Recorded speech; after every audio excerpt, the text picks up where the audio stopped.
All right, it is 10 o'clock. I know we might have a few more people filter in and out, but I think we should go ahead and maybe just get started because we've got a lot of good information to go to and we want to save time for questions. My name is Jesse Merkel. I'm the communications officer for BHR. And with me is Jade Milley, one of our expert HR generalists. So Jade, take it away. Morning, everyone. As Jesse said, my name is Jade Milley, and I am a human resource generalist for the Bureau of Human Resources. Our goal today is to give you a brief overview of the Bureau of Human Resources and respond to the most frequently asked questions regarding your employment with the state of South Dakota.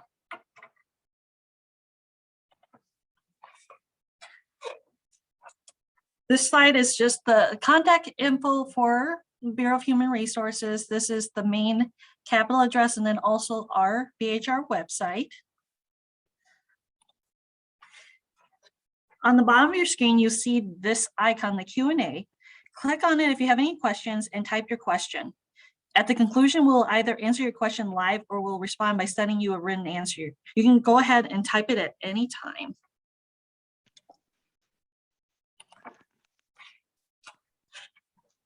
And if you have questions after the presentation concludes, please contact Jesse at the following email. He will route your question to the appropriate person to answer, or you can contact the human resource specialist that works with your agency.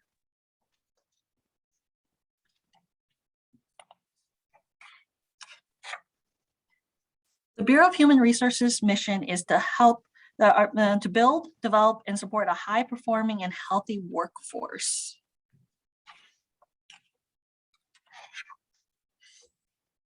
We'll start with payroll. One of the things that everyone always wants to know when they're going to be paid. The pay periods will always end on the 8th and the 23rd of each month. And so your pay days are always going to be on the 1st and the 16th of the month. If these pay days fall on a weekend or a holiday, the payday will be moved up to the most recent working day. The exception would be the first payday in January and July will always be on the first working day of the month, due to it being the beginning of the calendar year and the fiscal year.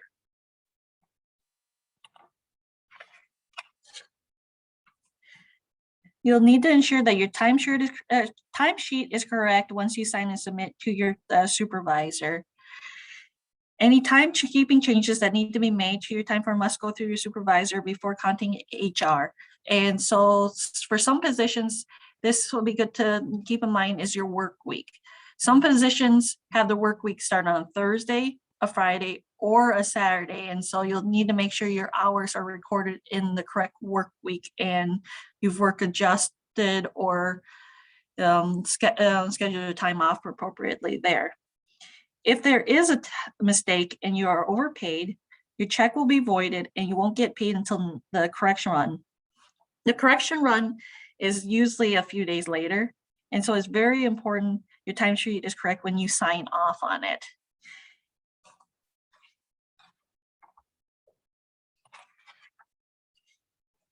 Overtime pay overtime is paid in accordance with the state overtime policy and federal and state law. You are eligible for OT if you're hourly and physically work more than 40 hours in a week, or if you're law enforcement officers, must work over 80 hours in a 2-week period to be eligible for overtime.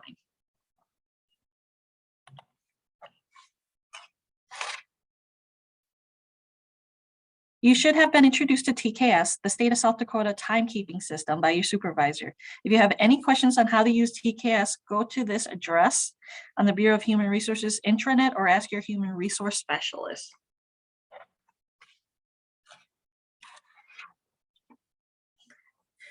Once in TKS, you'll click on the time form button to see your timesheet. Not all timesheets look the same. Some have more information than others, such as time study rules or comment boxes.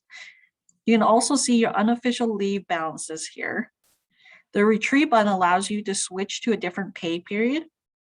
The leave button allows you to submit a leave request for your supervisor's approval. Once in the leave request, you can click on the drop-down menu for vacation leave, sick leave, leave without pay, etc. And for sick leave, it will also populate a second drop-down for the type reason your sick leave is being requested. Some positions are also eligible for inconvenience pay. Your supervisor will let you know if you're eligible for it. And then there are also certain positions that can bank their holidays to be used later. Your supervisor will also notify you of this if you're eligible for it as well.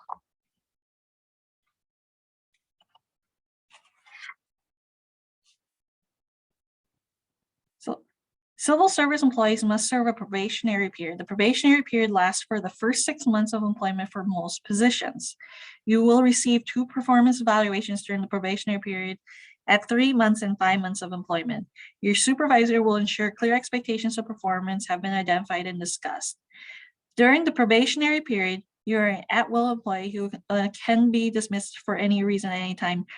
Your only right to appeal a termination during the probationary period is on the basis of a prohibited form of discrimination. Following the successful completion of your probationary period, you achieve civil service.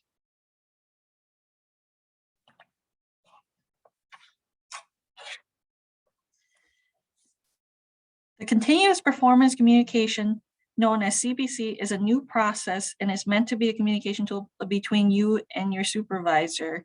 This, if some have heard or been familiar with, we formerly were utilizing ACE. And so this is replacing that. The CPC process is centered around check-ins where supervisors will meet one-on-one with employees. The check-ins should take place quarterly with a year-end appraisal in December. There are 4 main discussion points. What are you doing well? What could you improve on? What helps support or additional training development you might need? And optional would be what goals and or goal progress. Check-ins are short. They're about 15 to 20 minutes. And as a new employee, you'll receive your first check-ins at about 3 months and 5 months. The check-ins are also recorded and can be viewed in employee space.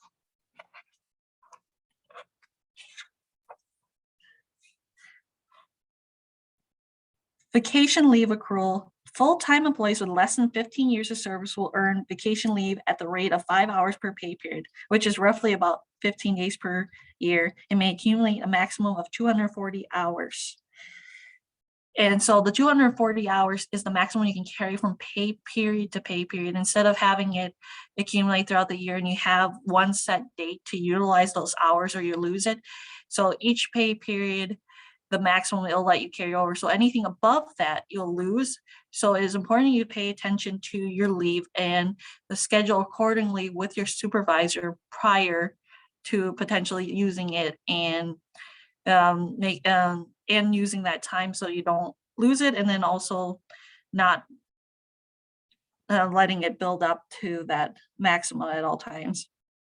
And so employees with 50 or more years of service will earn vacation leave at a rate of 6.6667 hours per pay period, which is roughly about 20 days per year, and may accumulate a maximum of 320 hours. Part-time employees will receive vacation leave on a prorated basis. Vacation leave requests must be requested through TKS and approved in advance by your supervisor. And if you are a salaried employee, you must take leave in 8-hour increments. Salaried employees must have paid leave or hours worked every work day.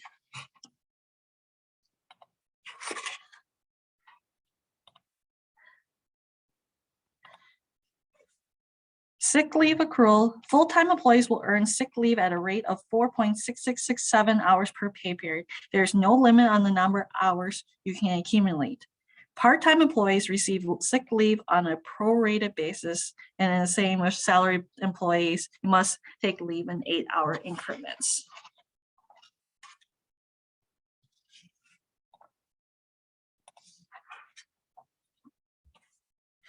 So the usage for sick leave, an employee may use sick leave for their own illness, healthcare, or medical needs, as well as those for their immediate family member.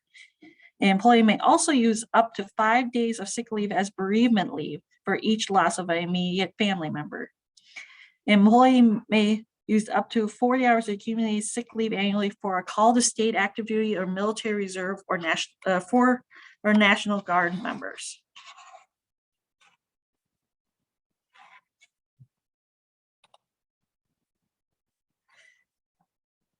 This lists out who is considered a part of your immediate family member: your spouse, children, mother, father, mother-in-law, father-in-law, daughter-in-law, etc. This is all also located in your employee handbook. So if you have any questions, if there is anyone else that's qualified or not, please reach out.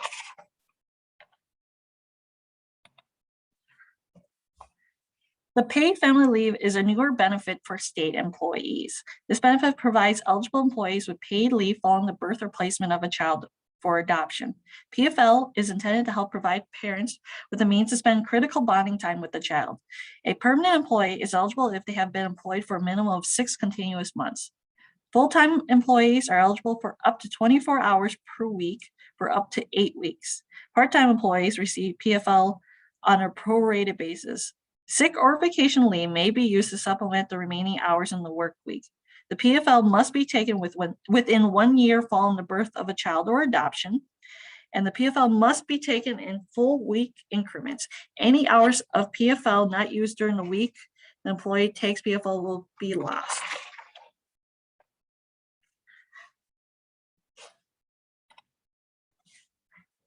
The Family and Medical Leave Act, commonly referred to as FMLA, provides eligible employees with up to 12 weeks of unpaid job protected family and medical leave each year for certain family and medical reasons. Employees are eligible if they have worked for at least 12 months and have at least 1,250 hours of service during the 12-month period immediately before the start date of the FMLA leave. So if you are out for extended period of time, for more than 3 days for a serious medical event for yourself or a immediate family member, please notify your supervisor and your human resource specialist.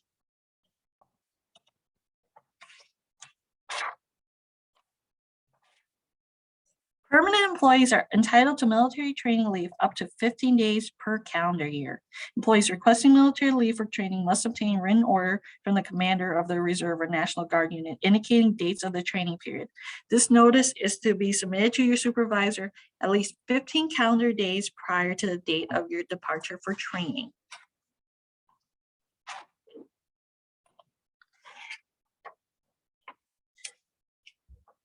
Paid holidays. So if a holiday from the list falls on a Saturday, the preceding Friday is observed as the paid holiday. If a holiday falls on a Sunday, it is observed on the following Monday. So for example, Christmas this year falls on a Saturday, and so it will be observed on the Friday before. And then holiday pay is prorated based on hours worked for employees who are working less than full time. And if you do have to work on a holiday, you get paid your holiday hours plus hours worked. And then also with some of those positions that I mentioned earlier, if you're eligible to bank your holiday leave, your supervisor will work with you on that. The longevity pay is a reward for years of service to the state of South Dakota. It is a way to recognize experience and dedicated state employees. Longevity pay is based on the total number of years worked for the state. So from 7 to 10 years, you'll receive a $100 check per year. And then the rate increases by $5 per year in 5-year increments. So from if you have 11 to 14 years of service, it'd be the $10 times the years of service. And then 15 to 19 years of service will be 15 times the year of service. The years of service does not need to be continuous. And so if you have previous years of service through employment with the state with another agency or the same agency, if you were an intern or did a work study at a state of South Dakota university, those hours do count towards your time. And so if your question, if it has not been calculated or there's some that are not recorded, please contact your human resource specialist and they can work with you to get that updated.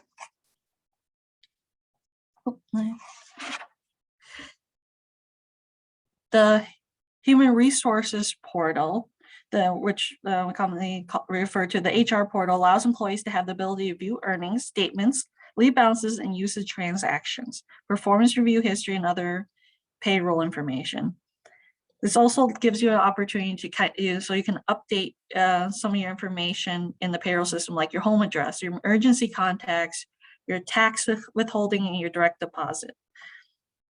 To access this site, You must enter your state email address and password. Your password is your computer network password.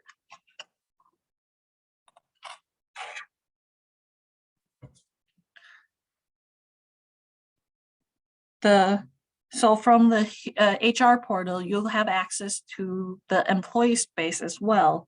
Employee space is where you can view any current job openings with the state, apply for jobs, update your contact information, and review pay stubs. This is also where if you've had a check-in with your supervisor with the CPC, you'll be able to see it entered here. And then if you are a supervisor, you'll have access to the manager space as well. And this is where you can access your job requisition and application, and also input your check-in with your employees.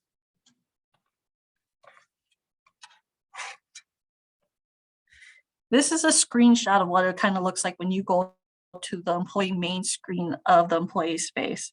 And so some things that are highlighted is like opportunities where you can find any current job postings. You edit your profile, your current mailing address, your emergency contact, and then also be able to access your pay stubs from here.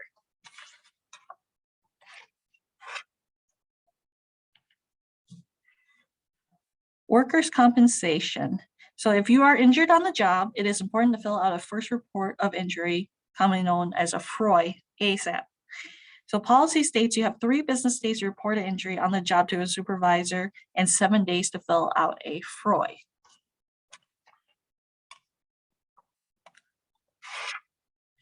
This is a screenshot of the electronic form for the first report of injury.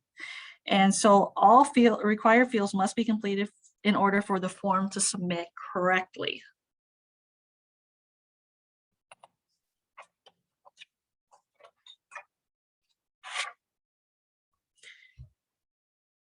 This report determines workers' comp eligibility in situations where you must go to the hospital. So it is important to be detailed and precise with the information.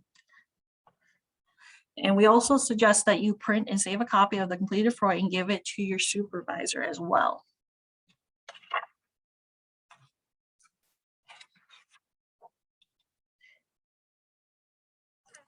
Thank you for attending our new employee orientation presentation. A PDF copy of this PowerPoint along with the recording of this presentation will be available, I believe, within 48 hours on the BHR website. And in addition to our presentation, we encourage you to attend the other presentations offered in the new employee orientation series, the benefits and well-being and the South Dakota retirement system.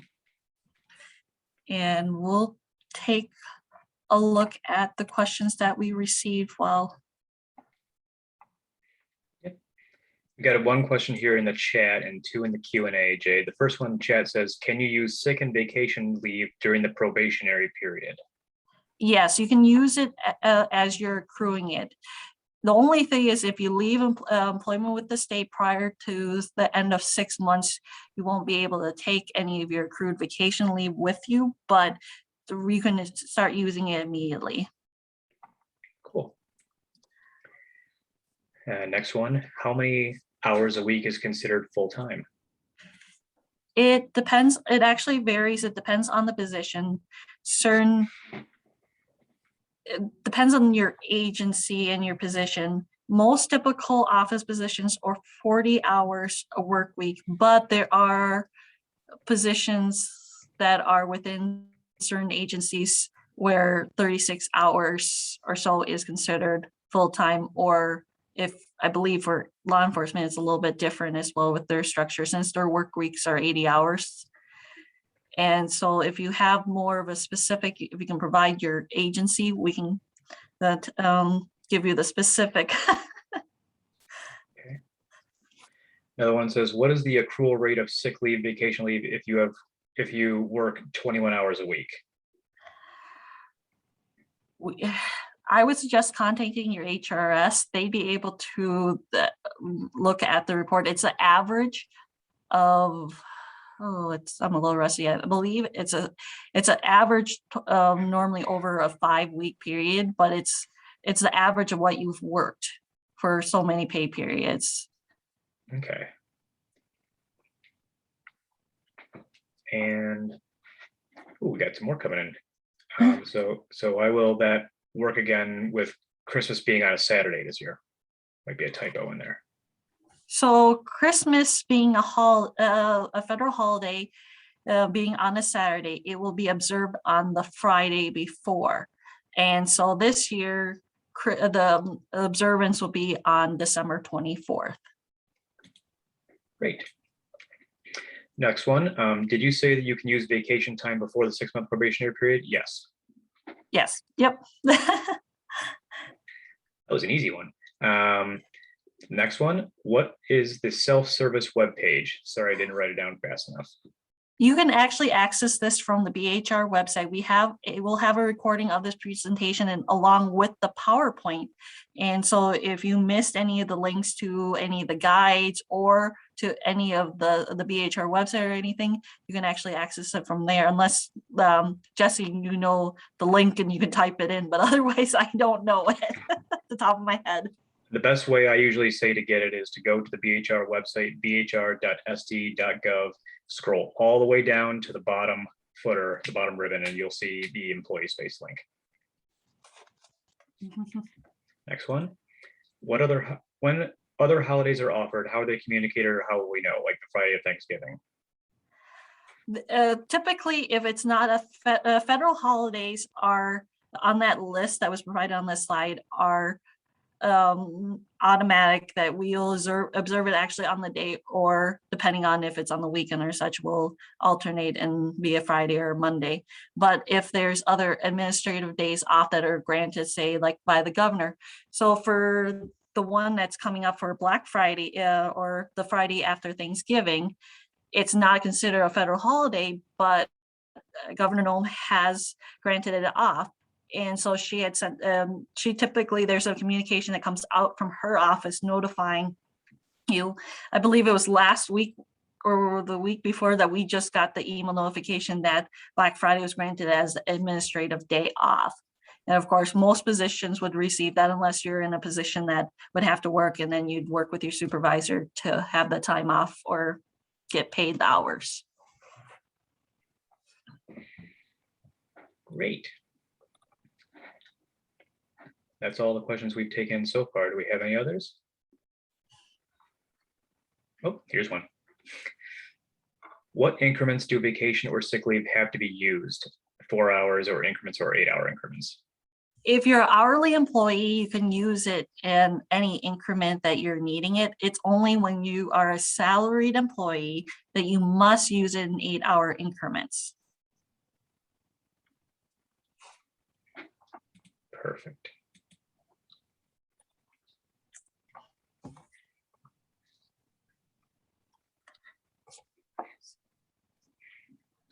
Give it another minute to see if we get any other questions. Yep.